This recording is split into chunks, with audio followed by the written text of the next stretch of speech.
Hey everybody, it's Jay, and a few weeks ago, Misha did a video on a few Swiss guns that are coming in the country right now. One of those is the PE90, and this particular one was shown off in that video, and is one that I also picked up a week or so ago.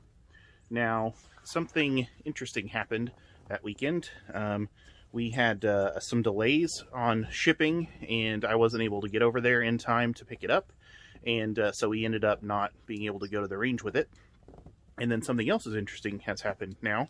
The sky has opened up and dumped a bunch of snow on us in Arkansas.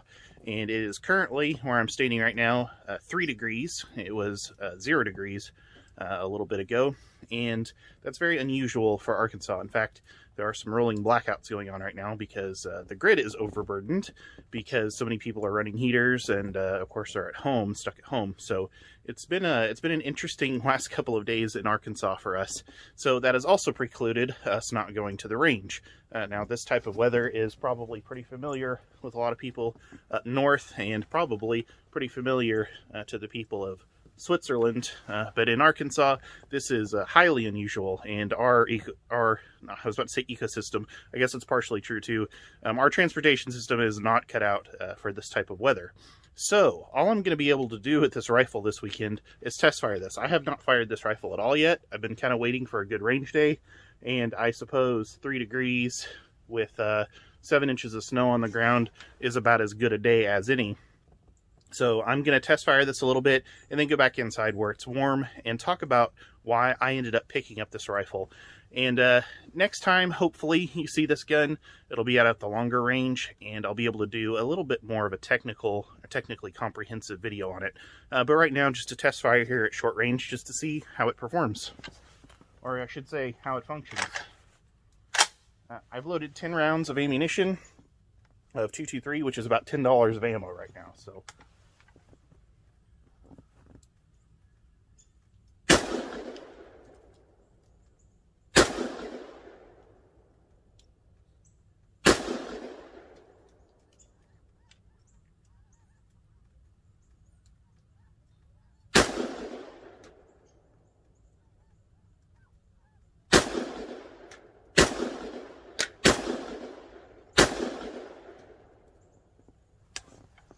these things are remarkably smooth and reliable. Just a real pleasure to shoot. So let's run back inside and talk about it a little bit.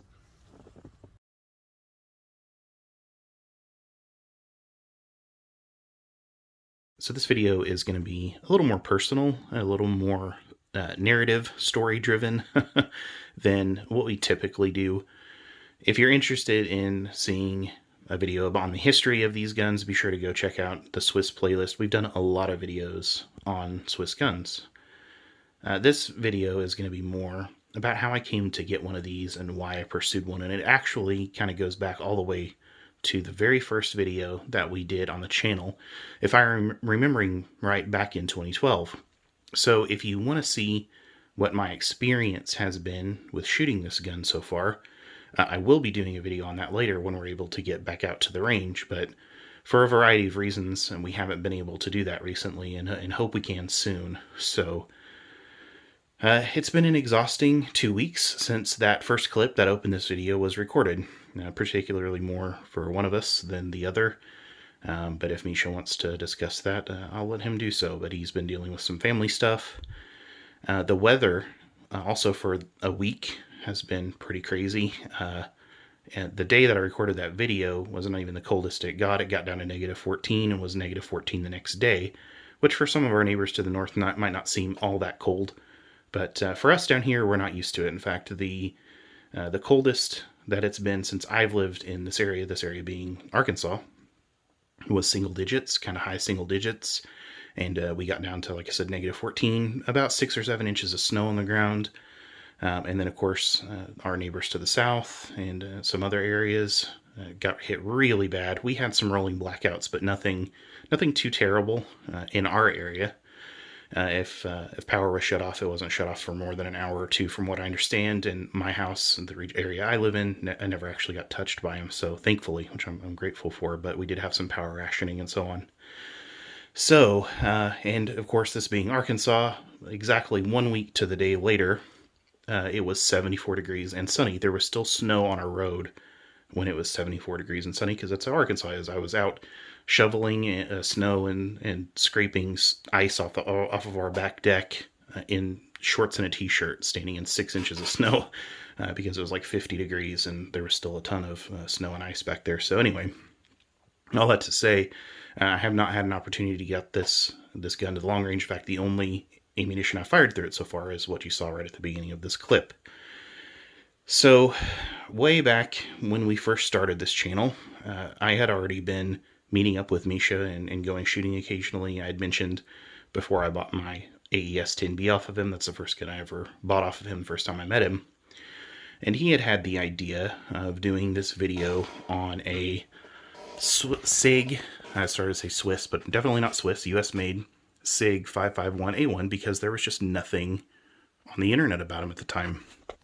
So I borrowed one of my parents' cameras, Handycam Sony, and I borrowed it, and I borrowed it many times for our first year or two of videos, and then edited it in Windows Movie Maker, which I edited in for a few years.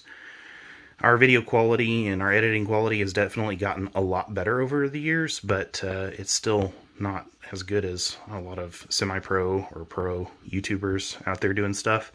And really the only reason why it's gotten better is just because the technology has gotten better and the cost of entry to get into decent quality cameras and recording software has improved.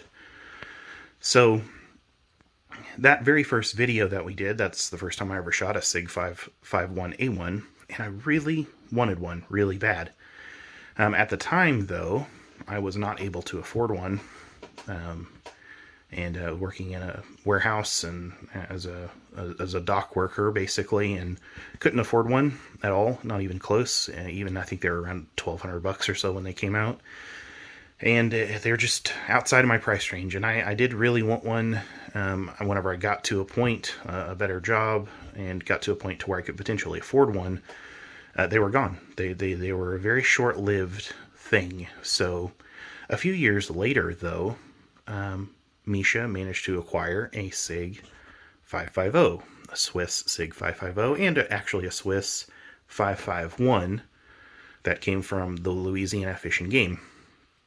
And we took those guns out and shot them, and I was absolutely enamored with the 550. But of course, they were not being imported. The only way you could get them was pre-ban, and they were unbelievably expensive the few times that they actually came up for sale. So that always seemed to me like a pipe dream of ever being able to afford, or being able to purchase, really, not even afford so much, just the availability, an original 550. Well, a few years ago, a company called JDI started importing Swiss guns again. And of course, while still extremely expensive, in my opinion, they were much more affordable than a lot of the pre-bans. So, of course, they were mostly kind of outside of my price range there too. But last year, I decided to really try to get one, just being uncertain of gun stuff right now, really. I had a feeling this might be my last chance to be able to get one in a price range that I could afford.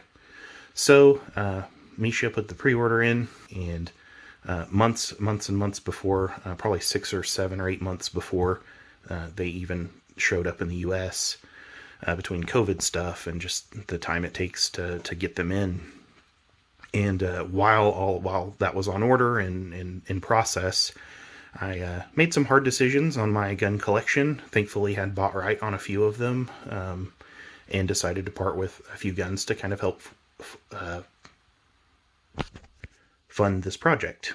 And I don't know why I blanked out on the word fund, but to fund the project of finally getting one of these PE90s, which is what you see in front of you. So with the weeks that it's been, I decided this might be a good time to just kind of talk about why I ended up with it. And really, it goes all the way back to that very first video. They have, even the 551A1s, they have a really nice trigger, in my opinion. Now, I have heard that trigger can be difficult to get used to, and I can see that. It is not an AR trigger. It is not a match trigger. But it is adjustable, has this little stop here that you can pull through, provided you have the gun on fire. Hit the stop, and I have mine set currently to where as soon as it hits that stop, there's just a slight amount of tension, which I'm not lined up really good on the trigger right now because of my angle. A slight more tension, just putting a little more pressure on the hand will cause it to break. So I actually find it to be a very decent trigger for a military style trigger, and that's pretty typical of Swiss. Swiss guns, by and large, in my experience, even like the K31s, K11s, have really nice triggers for effectively a battle trigger, a combat trigger. Definitely a step above their peers. A little finger in the shot there. So for you finger enthusiasts. They're also just really exceptionally well made. There's a lot of Swiss, maybe some over-engineering in these guns, but definitely ingenuity, and the fit and finish is just really stellar. It's kind of hard to articulate on camera, and I'll do my best to kind of show you what that fit and finish looks like, if you can see it. That's something, again, if you're interested, go check out the Swiss playlist, because I'm sure Misha has some breakdowns of the parts and everything in here. But they are really nicely put together. Everything about them, this is not, oh, there it goes. This is not scratches, it's some dust here from the sling. But you can see just how nice everything looks. My chair is going to squeak too, and I apologize for that because I'm kind of sitting down. Like I said, I wanted this to be kind of a casual video. I have a rail section installed on this one. I also have an older style scope mount that Misha had left over. I elected not to put it on here, only because I wanted to have it because it has a very old school look and it's green and it matches the furniture. But frankly, it's so heavy. It's just ridiculously heavy. So I went ahead and put this short rail section made by B&T on there. The mounting system is pretty interesting and neat too. You have this kind of, not really a dovetail, but the scalloped area here on the on this block that your scope mount fits into, slides into. In this case, there is another recess here in the rear sight. And in this case, on this rail, you loosen this piece here. I was trying to show you on the phone camera, but that didn't work. You loosen that piece there to tighten it up and dog it down. On the Swiss original, it's spring-loaded. Use a tool to retract it, and then drop it in, let spring tension take care of it. And then there's a cam lever in the middle that you flip up to tighten it down. Whenever I do the range video, I'll show off that scope mount just so you can see what it looks like, because I looked at a lot of pictures of those things online and had no idea how they were supposed to mount until I actually got a hold of one. But it's pretty interesting, pretty simple, from the kind of pre-standardized rail setup days of the early 90s, from where these PE90s come from. So I was already taken aback, I guess, by how much I really enjoyed shooting these guns for the reasons mentioned, including that the recoil is very, very minimal, very gentle recoil, which 223 doesn't recoil that much anyway, but these guns in particular have a really fun recoil impulse, just really smooth shooting guns, which I'm sure has something to do with the very finely tuned Swiss quality. And then kind of the final nail in that coffin was really shooting the 5.50. I do think that the 5.51s are more practical. I think that the 5.52s are more practical. I would even say the 5.53s are more practical than either the 5.50 or the PE90, as you see here. But for some reason, like I said, whenever I saw that 5.50, the rifle length is really the one that I wanted to get. And so whenever the chance to get one came up, that's the one that I decided to go with this time. Misha has referred to this as my white whale gun. Something that I've wanted for a long time, kind of never thought I'd be able to get. Maybe was a little bit obsessed with, and I think that that's accurate. It has definitely been one that I wanted and never thought I would be able to get. So I'm very pleased to finally have one added to the collection. and I am dying to get out to the range and shoot it a little bit. Whenever I do that, I'm going to talk a little bit about the price on these as well, and if I think they're actually worth the price for what these often go for, and talk about my accuracy experience and function and handling and things that go into a little bit more in-depth of how these guns perform at the range, and if I think that they're worth it or not. Anyway, just a short video, because I'm coming out of a pretty exhausting, stressful couple of weeks, so decided to do this little casual talk, just chatting with you folks, and we'll try to get back to a more regular type videos here in the fairly near future, kind of after things start to wind down a little bit. So this is Jay. Please click like if you enjoyed the video. Be sure to subscribe to us if you're checking us out for the first time, and apologies for the inside baseball if you are checking us out for the first time, because this is not typically, again, apologize for the squeaky chair.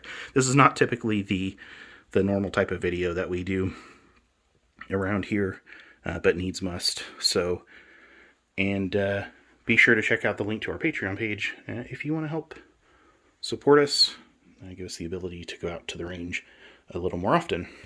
And we'll catch you again very soon.